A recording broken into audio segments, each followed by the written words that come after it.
aqui é o professor Maxwell de História. Hoje eu vou dar aula para o nono ano. Estamos começando aí mais um ano letivo. Para vocês do nono ano é o último ano com a gente aqui, do João Paulo. E espero que vocês terminem essa caminhada de vocês aí muito bem. Só peço para vocês não esquecerem que esse ano não tem dependência. Se a pessoa ficar reprovada em qualquer matéria, ficar reprovado direto. Mas claro que eu só estou dando conselho, eu tenho certeza que todos vão passar, porque vocês são muito inteligentes, eu tenho certeza que vão conseguir tirar esse ano aí de letra, tá? Então, como eu falei, estamos começando mais um ano aí, espero que esse ano vamos ter aí mais alegrias, tá? E pedir aí para acabar logo essa pandemia, que essa vacina, as vacinas, né, que são mais de uma, venham fazer efeito desejado e fazer com que a gente volte à nossa vida normal, que realmente essa doença, esse Covid-19 atrapalhou a vida de todo mundo. E a gente está tentando aqui se adaptar a ela no mais um ano. Claro que agora a gente está um pouco mais preparado em relação ao ano passado. Mas vamos lá, pessoal do nono ano, o livro que a gente vai ficar é esse aqui, vai ser o mesmo do ano passado, tá? O mesmo que eu falo é a mesma editora, né?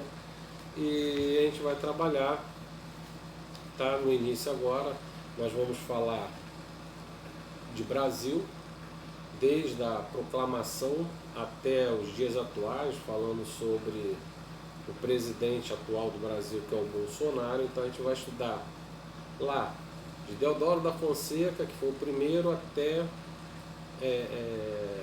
Jair Bolsonaro, que é o atual presidente. A gente vai contar a história deles todinho, tá? Vamos contar a história do mundo, tá? Vamos falar aí da Revolução Russa, vamos falar da Primeira Guerra Mundial, vamos falar da Segunda Guerra Mundial, vamos falar na Guerra Fria, tá? Tudo isso nós vamos falar este ano com vocês, tá? Para a gente fechar a parte de história, tá?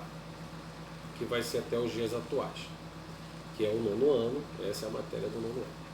Nós vamos começar falando da República, como eu falei para vocês, tá? A República, ela vai ser dividida em duas partes, né? Porque após o golpe, né, militar que foi dado em cima de D. Pedro II, derrubando o imperador, claro, com apoio de uma classe de cafeicultores que não tinham mais interesse de ficar num sistema de império, e assim vão apoiar a proclamação da República, tá?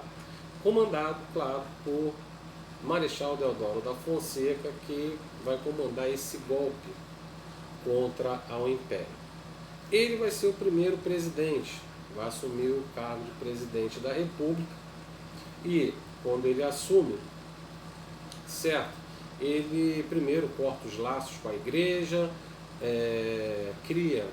começa a aparecer os primeiros códigos civis. Marechal Deodoro da Fonseca, ou melhor, agora Deodoro da Fonseca, ele vai ser um presidente na qual não vai ser muito de agrado da oligarquia cafeira. Mas ainda a gente já andei um pouquinho mais rápido, vamos voltar um pouquinho, falar que ele, por exemplo, foi candidato a presidente, tá? Junto com Prudente de Moraes. Prudente de Moraes vai perder as eleições para Deodoro, que vai se eleger o primeiro presidente do Brasil pelo colégio eleitoral. O colégio eleitoral é formado pelos deputados que votaram para presidente o Deodoro. Só que naquela época era diferente de hoje aí, as eleições. O que acontecia? As eleições, elas se dividiam assim, era eleições para eleger o presidente e o vice. Sendo que o vice, hoje em dia vocês sabem, né? Por exemplo, o Mourão é o vice do Jair Bolsonaro, né? O presidente. Quando se candidatou, ele traz o Mourão junto. Nesta época não. Nessa época era o candidato para presidente e candidato para vice-presidente. Tanto é que na chapa do Deodoro ele ganha como presidente, e na outra chapa quem ganha é Floriano Peixoto como vice. E assim forma a primeira fase aí da República, que é chamada República da Espada, que vai de 1889 até 1894. Tá? Nesse período nós tivemos 2 presidentes militares. Contando um pouquinho a história deles, por exemplo, Deodoro, quando ele assume, as pessoas acham que ele é um pouco arrogante, certo? E o pessoal da oligarquia cafeeira da época não gostava muito dele. Então, primeiro ele vai colocar aí para sair a primeira Constituição, já que Deodoro, assim que ele assume o poder, ele vai cancelar a Constituição de 1824, que era da época do Império. Então, ele vai convocar eleições agora para formar um novo Congresso para fazer uma nova Constituição, que vai ser outorgada em 1891, sendo a primeira Constituição republicana. Tá?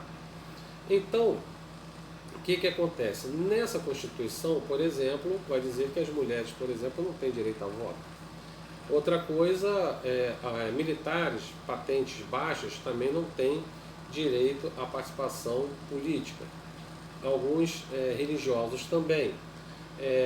Analfabeto não pode votar. Só quem poderia votar quem tivesse acima de 21 anos, tá? E fosse alfabetizado, que poderia participar. Então, o Rio de Janeiro se mantém a capital, na nova Constituição, a nova capital. Tá? Tem mudanças, por exemplo, na bandeira nacional, tá? Bandeira que era igual a do Império, né? Que é igual a da República. A diferença é que eles tiraram o brasão do Império e botaram a bola, aquela bola, que está lá as constelações com todos os estados, e do outro lado o único estrelinha que simboliza o Distrito Federal, né, que é a capital do país, que nesta época é o Rio de Janeiro. Eles acabam também com as províncias, agora não existe mais as províncias, agora são estados, tá? Como são até hoje. A diferença é que naquela época não existia governador do estado, e sim presidente do estado. Tá? Então existia o presidente do estado e o presidente da república. O Brasil foi batizado como Estados Unidos do Brasil. Tá? Naquela época a Constituição botou isso. O hino se manteve, tentaram modificar, mas não conseguiram, não pegou. Como a bandeira do Brasil também, chegaram até a botar uma versão tipo a bandeira estadunidense, tá? Só que era verde e amarelo e as estrelas. E outra coisa também era em relação à bandeira que eu estou falando, em relação ao que mais que eu ia falar. Se eu lembrar aqui eu vou falar de novo. Então, essa foi as mudanças. Lembrei. A Constituição brasileira ela foi baseada em cima da Constituição estadunidense, tá? Então, eles copiaram um pouco lá na Constituição estadunidense, lá dos Estados Unidos. Então, ele começa a governar e tenta melhorar a economia do Brasil, fazendo o quê? Primeiro, ele coloca como ministro da Fazenda o Rui Barbosa, conhecido como a Águia de Aia, um advogado muito inteligente. E só que Rui Barbosa, ele tenta fazer com que o Brasil cresça economicamente, também cresça e tenha investimentos para, quem sabe, o Brasil se industrializar.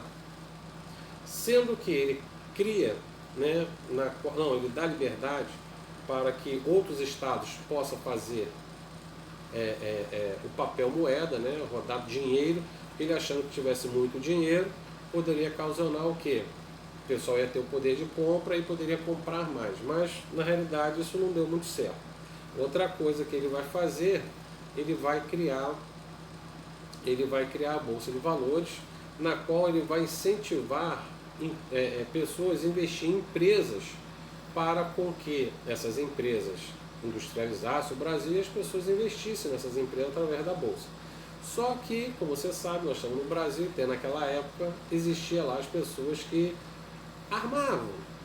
Por exemplo, tinha pessoas que criavam empresas, colocavam lá na Bolsa, as pessoas faziam investimento, o cara abria a falência e as pessoas que eram os investidores perdiam seu dinheiro. Então tudo isso vai acontecer e não vai dar certo muito a nível econômico. Já o Marechal, ou melhor agora, presidente Deodoro da Fonseca, né, ele não muito satisfeito com o Congresso que tenta colocar o poder assim, de autonomia para os estados, ele não gosta muito disso e ele manda fechar o Congresso. Aí vem a primeira crise, que ele tenta dar um golpe e tenta fazer uma nova eleição para renovar o Congresso. Só que não dá muito certo. E outra coisa que vai ter também é a primeira revolta da Armada. Tá? Essa revolta da Armada,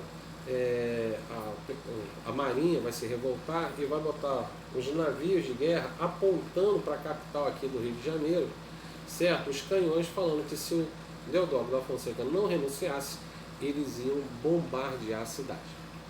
Deodoro não aguenta a pressão e acaba renunciando, e quem vai assumir seu lugar vai ser Floriano Peixoto, conhecido mais como o presidente de ferro ou marechal de ferro. Então ele é um cara mais duro, certo? Ele não, apesar que ele faz algumas coisas visando até em relação ao povo, mas realmente ele é bem radical com os seus opositores. Então o que vai acontecer?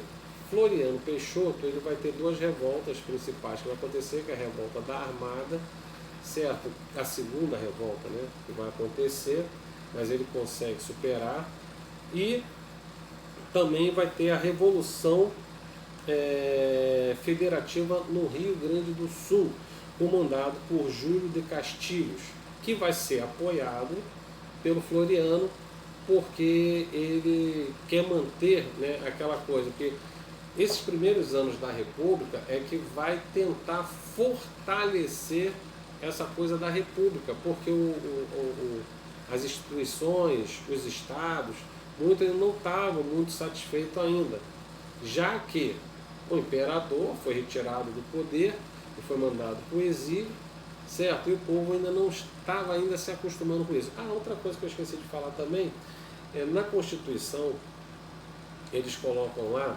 que a República ia ficar durante 100 anos. Como assim?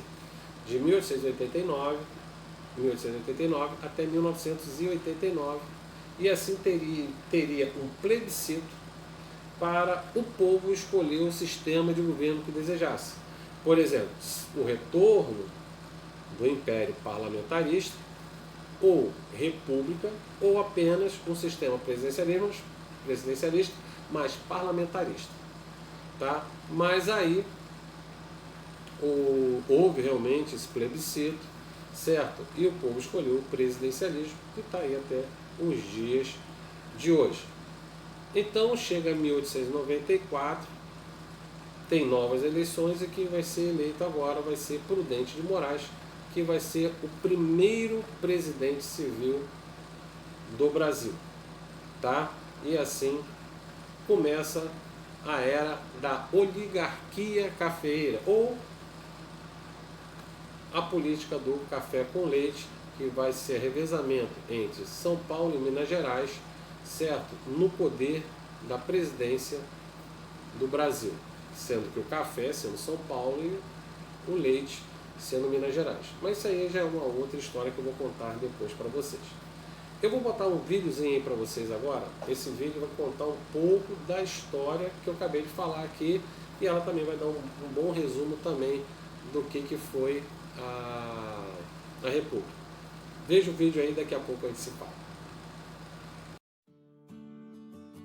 Com a proclamação da República, surgiram várias concepções de como o novo governo republicano deveria governar, sendo elas República positivista.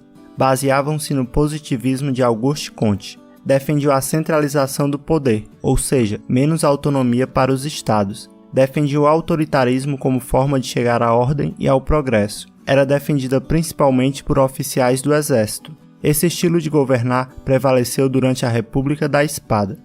República liberal. Baseavam-se no liberalismo norte-americano e em seu modelo de república. Defendiam a descentralização do poder através do federalismo, dessa forma dando autonomia para os estados. Era defendida principalmente pela elite agrária, como os cafeicultores de São Paulo e Rio de Janeiro. Esse estilo de república prevaleceu durante a República Oligárquica. República Jacobina. Baseavam-se no período radical da Revolução Francesa.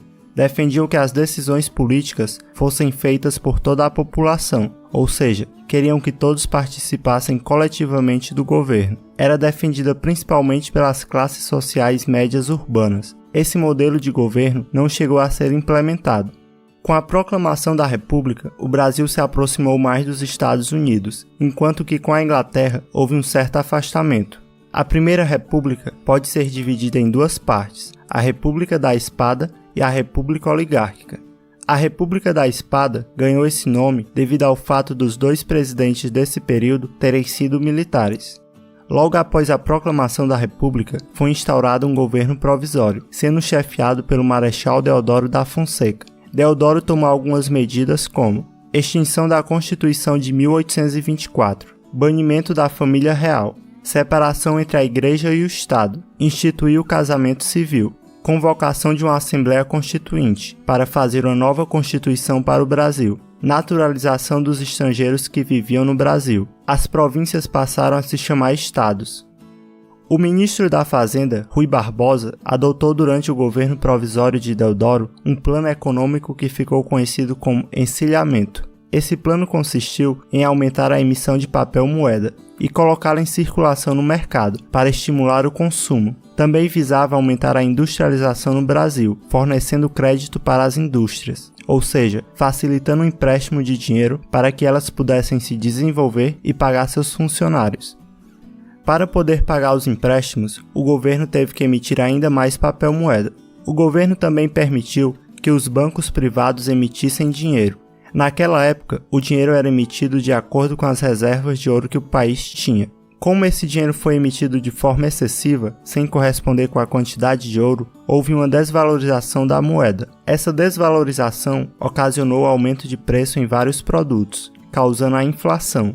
Outro grande problema que o encilhamento causou foi o surgimento de empresas fantasmas, ou seja, empresas que só existiam no papel a fim de receber os empréstimos e usá-los para outras finalidades. Em 24 de fevereiro de 1891 foi promulgada a nova Constituição Brasileira. Ela foi fortemente inspirada na Constituição norte-americana. Algumas das medidas já adotadas por Deodoro foram reafirmadas na Constituição. As suas principais características foram: o Brasil passou a se chamar Estados Unidos do Brasil e se tornava uma república presidencialista, e não mais uma monarquia parlamentarista. Instituiu os três poderes, executivo, legislativo e judiciário, sendo extinto o poder moderador. Separação entre Igreja e Estado. Estado laico, fazendo com que a religião católica não fosse mais a oficial do país e fosse garantida a liberdade religiosa. Fim do voto censitário. O voto continuou sendo aberto. Somente poderiam votar os homens alfabetizados maiores de 21 anos. Militares, religiosos e mulheres não podiam votar. Sistema federativo, promovendo mais autonomia para as províncias. Fim do Senado vitalício. Os senadores agora teriam um mandato de 9 anos. O presidente teria um mandato de 4 anos, sendo proibida a reeleição. Com a promulgação da Constituição, o Congresso escolheu Deodoro da Fonseca para presidente e Floriano Peixoto para vice-presidente. Mesmo com o governo constitucional, Deodoro se mostrava bastante autoritário e não sabia lidar com a oposição, chegando a retirar todos os governadores que faziam oposição a ele e colocando pessoas de sua confiança no lugar. O Congresso tentou restringir os poderes do presidente através da Lei das Responsabilidades. Deodoro não aceitou e fechou o Congresso em 3 de novembro de 1891. A Marinha, que também era chamada de Armada, sempre foi bastante fiel à monarquia, sendo um grande reduto de monarquistas mesmo no período republicano. Desde que foi instaurada a República, a Marinha queixava-se que o governo republicano dava mais atenção para o exército do que para ela. Esse fato, juntamente com o fechamento do Congresso, motivou a primeira revolta da Armada, onde grupos da Marinha ameaçaram bombardear a cidade do Rio de Janeiro, caso Deodoro não renunciasse. O objetivo foi alcançado. Deodoro, temendo uma guerra civil, renunciou em 23 de novembro de 1891. Com a renúncia de Deodoro, quem assume a presidência é seu vice, o Marechal Floriano Peixoto. Entretanto, Deodoro ficou apenas 9 meses na presidência, não contando com o tempo de governo provisório. E a Constituição de 1891 dizia que se o presidente renunciasse com menos de 2 anos de mandato, novas eleições deveriam ser feitas. Floriano Peixoto ignorou a Constituição e continuou no poder. Foi então que surgiu a Segunda Revolta da Armada. Generais da Marinha, liderados por Custódio de Melo e Saldanha da Gama, fizeram uma carta exigindo que Floriano convocasse novas eleições. O Marechal considerou esse ato uma desobediência e mandou prender os líderes dessa revolta. Sendo assim, a Marinha voltou a ameaçar bombardear a cidade do Rio de Janeiro. Floriano não se intimidou com a ameaça e, juntamente com o exército, conseguiu reprimir a revolta, em 1894. Outra revolta ocorria no sul do país, e alguns integrantes da revolta da Armada, sem apoio político e popular no Rio de Janeiro, se juntaram aos federalistas, que também eram contra o presidente Floriano Peixoto, na chamada Revolução Federalista. No Rio Grande do Sul, Gaspar Silveira Martins havia fundado o Partido Federalista, que tinha como principais objetivos a implantação do parlamentarismo no Brasil e a revisão da Constituição Estadual do Rio Grande do Sul. Ou seja, Silveira Martins era contra as ideias positivistas na Constituição do Rio Grande do Sul e defendia o parlamentarismo, pois ele era contra a centralização do poder em torno do presidente. Por outro lado, havia o Partido Republicano Rio-Grandense, PRR, que defendia um presidencialismo forte e centralizador. O governador do Rio Grande do Sul, em 1892, era Júlio de Castilhos. Ele pertencia ao PRR e foi um dos elaboradores da Constituição do Rio Grande do Sul. Em fevereiro de 1893, um conflito armado se iniciava no Rio Grande do Sul, devido à oposição de ideias entre os federalistas e republicanos. O conflito chegou a se espalhar para Santa Catarina e Paraná. Floriano Peixoto apoiou os republicanos, enviando tropas para combater os federalistas. Depois de diversas batalhas e aproximadamente 10 mil mortos, os federalistas foram derrotados, em agosto de 1895, já no governo do presidente Prudente de Moraes.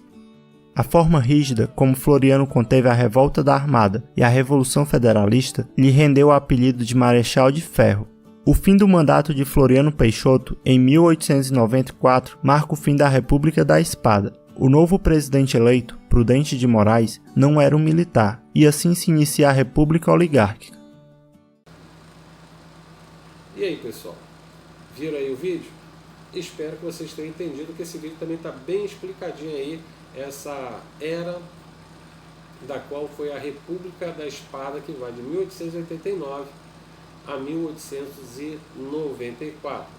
Tendo as principais revoltas aí, que são a revolta da Armada, a primeira e a segunda, e também teve aí a revolta, a Revolução Federalista do Rio Grande do Sul, tá bom? Pessoal, espero que vocês tenham entendido, tá? E depois vocês, a gente vai passar aí conforme for as aulas, a gente vai passando alguns exercícios aí e a gente vai se vendo aí, tá bom? Um abraço e foi bom estar aí com vocês. Tchau!